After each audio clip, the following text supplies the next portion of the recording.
நான் பேசக்கூட இல்லை ஜெயிச்ச பிறகு. அது யாருன்னா நான் பொதுச்சாளர்கிட்ட சொல்லியிருப்பேன். நம்மளுடைய திருவிக நகருடைய சட்டமன்ற உறுப்பினர் பல்லவி அக்கா. தலைவர் தேர்ந்தெடுத்துட்டாரு வேட்பாளரா. நான் அண்ணன் கேட்டேன், அப்ப அண்ணன் 8 மாசம் கர்ப்பிணியா இருக்கிறாங்க, ஒவ்வொரு தெருவா நடந்து போகணுமே, அவங்க போவாங்களாண்ணே, கொஞ்சம் கஷ்டமா இருக்கு. நான் அப்பயே சொன்னேன், அண்ணா ஏன்னா அந்த கஷ்டப்படுத்துறீங்க, வேணா ஜெயிச்ச முடிச்ச பிறகு நம்ம தலைவர்கிட்ட சொல்லி, நீங்க தலைவர்கிட்ட சொல்லி இன்னொரு போஸ்டிங் கூட கொடுத்துடலான்னு.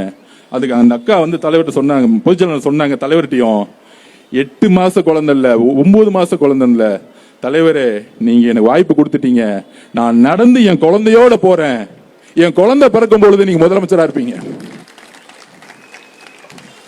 எவ்வளவு உணர்வு பூர்வமான இயக்கம், எவ்வளவு உணர்வுபூர்வமான இயக்கம். பெண்கள் தலைவர் மீதும் சரி கட்சி மீது எவ்வளவு உணர்வுபூர்வமாக அன்பாக நம்பிக்கையாக இருக்கக்கூடிய இயக்கம்.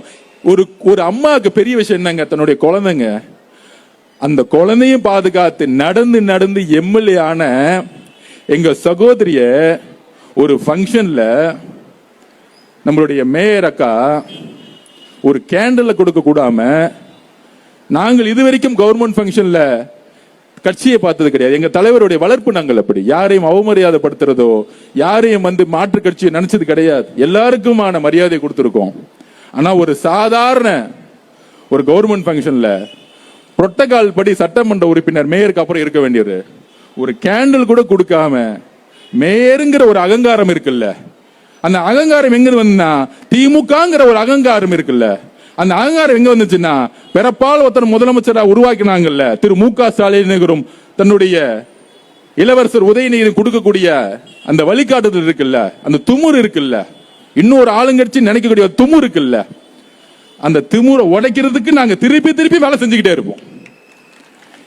இது வரைக்கும் நாங்க பதில் சொல்லல.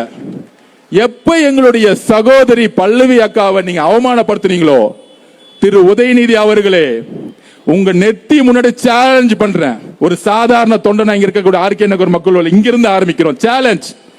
இன்னும் 8 மாசத்துல உள்ளாட்சி தேர்தல் நடக்க போகுது. 8 மாசத்துல 8 மாசம் நடக்க போகுது. தைரியம் இருந்தா, தில் இருந்தா, 75 வருஷம் திமுகவா இருந்தா, பெரிய ஆழமா இருந்தா 25 மேயர்ல ஒரே ஒரு மேயரை ஜெயிச்சிருங்க. ஒரு மேயர், ஒரே ஒரு மேயர். இதே சென்னையில டெபாசிட் வாங்குறீங்களா இல்லையான்னு பாருங்க. எங்களுடைய தேர்தல் வேலையை நேத்தே ஆரம்பிச்சிட்டோம். எங்க அவமானப்பட்டார்களோ, எங்களுடைய பல்லவி சகோதரி எங்க அவமானப்பட்டார்களோ அந்த நொடியே நாங்கள் தேர்தல் வேலையை ஆரம்பிச்சிட்டோம். உங்களுக்கு பதில் கொடுக்கிறதுக்கு அடுத்த உள்ளாட்சி தேர்தலில் ஒரே ஒரு மேயர் ஜெயிச்சிருங்க. அப்ப நான் ஒத்துக்கிறேன், நீங்க திமுக யாரால அசைக்க முடியாதுன்னு. ஒரு மேயர். இது நேரடியா எதிர்த்து ஸ்ட்ரெயிட்டா நெத்திய பார்த்து பின்னாடி பார்த்து பேசுறது இல்ல. உதய